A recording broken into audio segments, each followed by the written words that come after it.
Fala galera, aqui quem fala é o Du, sejam muito bem-vindos ao Super Multiverso. E o negócio é o seguinte, finalmente chegou ao fim a série Demolidor Renascido da Disney Plus. Portanto eu tô aqui para falar sobre o último episódio, mas também sobre a série no geral, beleza? Bora lá então.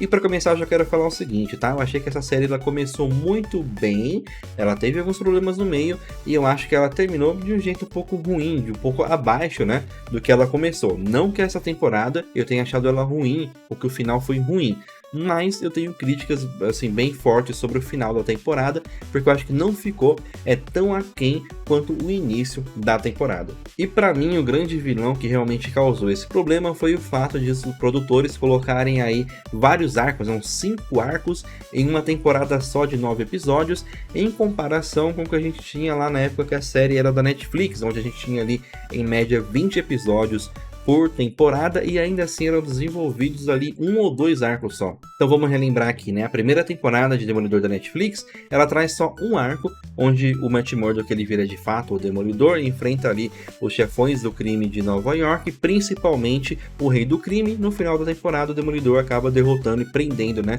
o Rei do Crime. Já na segunda e melhor temporada de Demolidor, a gente tem ali 2 arcos, né? O primeiro focado no Justiceiro, no seu julgamento, na sua fuga e tal, e o segundo arco focado ali na personagem da Elektra e também no clã ninja dela, né, o Tentáculo. E por fim, a terceira temporada ela é dedicada ali ao agente Poindexter, né, que vai se transformando ali de um agente do FBI em, de fato, um vilão mercenário. Isso ao mesmo tempo que a gente vê ali o Matt Murdock se recuperando ali da sua quase morte, ao mesmo tempo que a gente vê também o Rei do Crime saindo da cadeia e retomando ali o seu lugar na cadeia de comando, mas ainda assim é um arco só.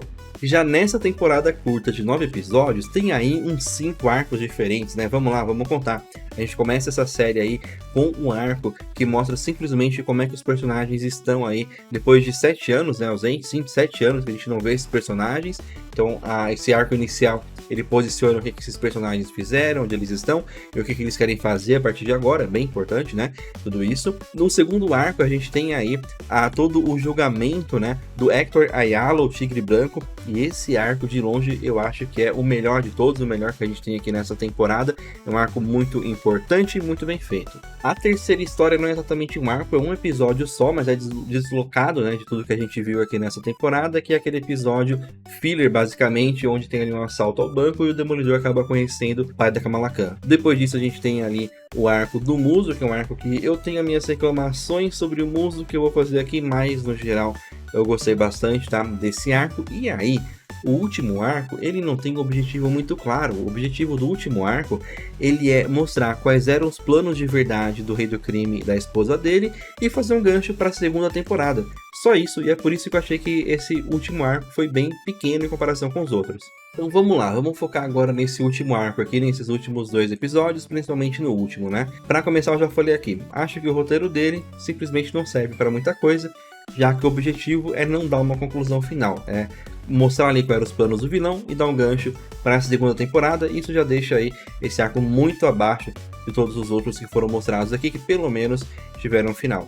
Segundo, eu também não gostei ali da direção, especificamente na parte da ação desse episódio aqui, porque uma coisa que a série do Demolidor lá da Netflix conseguiu estabelecer muito bem era que todas as temporadas tinham pelo menos 2 lutas, que a gente chama de lutas no corredor, né? Que são ali takes únicos onde são gravados ali uma cena de luta muito bem coreografada. A gente teve uma cena assim lá no início da temporada, né, do Demolidor contra o Mercenário, e aqui nesse último episódio a gente tem ali uma cena onde a força-tarefa policial a mais bruta de Nova York invade o apartamento do Matt Murdock, onde está lá Demolidor e Justiceiro, e eles não fizeram uma luta de corredor. Era um local fechado, vários policiais, 2 vigilantes, e ainda assim eles não utilizaram esse recurso. Eles fizeram ali vários cortes que não dão muito ênfase, né, na luta. Inclusive tem partes ali do Justiceiro que foi utilizado câmera lenta, uma coisa que nunca foi feito antes nas lutas aí do Demolidor, né? Elas são sempre lutas muito bem coreografadas e feitas ali em locais fechados, na maioria das vezes. Por mais que essa luta tenha sido brutal, no sentido de mostrar alguma coisa um pouquinho mais específica, né, em relação à violência, ainda assim ela não foi bem coreografada, não foi bem filmada, como foram nas outras temporadas de Demolidor. E por fim, eu tive uma grande decepção no final do episódio, quando finalmente o Demolidor raciocina: eu não consigo derrotar o Rei do Crime sozinho, eu preciso de uma equipe. E eu já pensei, caramba, ele vai chamar os Defensores, porque agora todo o universo da Netflix é canonizado no MCU, portanto faz todo sentido de ele chamar ali os outros vigilantes de Nova York para ajudar ele. Mas não, a equipe que ele forma são os policiais aleatórios, velhos e aposentados da cidade de Nova York, policiais que a gente já sabe muito bem que não são páreo para os vigilantes de Nova York, porque a gente viu aqui nessa temporada mesmo, né, que eles não conseguem lidar com um justiceiro, não conseguem lidar com o Demolidor, Mali consegue lidar ali com o Hector Ayala sem os poderes dele de Tigre Branco. Então assim, essa equipezinha realmente não me deixou nada hypado para a segunda temporada de Demolidor. Eu volto a dizer aqui, tá? Essa temporada foi sim boa, só que ela começa muito boa e termina só ok, mas a gente tem vários pontos bons aqui, né? Por exemplo, eu falei aqui sobre a falta dessa ação mais coreografada, né, no último episódio, mas ainda assim, no geral, essa série pegou aí uma classificação com mais de 18 anos e conseguiu entregar uma ação bem adulta, né? A gente vê lá no primeiro episódio, né, na luta do Demolidor contra o Mercenário, que realmente eles saem dessa luta cheio de facas espetadas no corpo. A gente viu aqui no episódio uma cena bem brutal do Rei do Crime meio que esmagando o crânio ali do comissário de polícia, e realmente isso é uma coisa muito boa que deve ser mantida, na minha opinião, né? É uma coisa que tem que ser mantida para a segunda temporada de Demolidor. Outra coisa que eu gostei muito dessa temporada e quero que seja mantida ali para a segunda temporada de Demolidor Renascido é a tensão que eles conseguem colocar em algumas cenas, né? Então lá de início a gente tem uma cena, uma conversa super tensa entre Demolidor e o Rei do Crime, meio que refazendo ali, né, o seu pacto de trégua.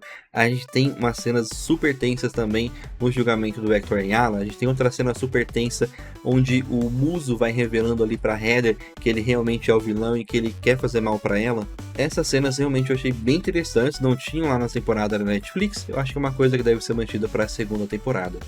Por outro lado, o que eu senti falta aqui nessa temporada, e não que tenha que aparecer sempre, mas ainda assim eu senti falta, porque ela estava presente nas 3 temporadas de Demolidor da Netflix, foi aí a relação do Matt Murdock com a sua religião, o catolicismo, né? O Matt Murdock é muito católico, por isso todo passo bom e errado que ele dá, ele questiona ali a si próprio, questiona o Deus dele, é uma coisa filosófica muito interessante que a gente não teve aqui nessa temporada, né? Foi meio que abandonado, e nessa temporada aqui seria muito interessante a gente ver esse questionamento, principalmente porque a última temporada de Demolidor da Netflix, né, a 3ª temporada, termina revelando para ele que a mãe dele está viva e que é uma das freiras lá do convento onde ele estava, e o padre com quem ele falava lá acaba morrendo. Então ele tem uma mãe aí que é uma freira que tá lá em Hell's Kitchen, e essa temporada que não aproveitou, com certeza eu quero ver isso aproveitado na segunda temporada de Demolidor Renascido. Mas então agora eu quero saber de vocês, se vocês concordam ou discordam de tudo que eu falei aqui, se vocês têm mais algum ponto também a comentar, deixa tudo aqui nos comentários, e também se você chegou até aqui é porque você gostou desse vídeo,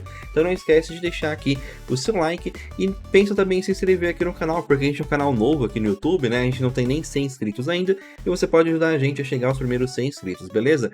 Então por hoje é só, mas a gente se vê então no próximo vídeo.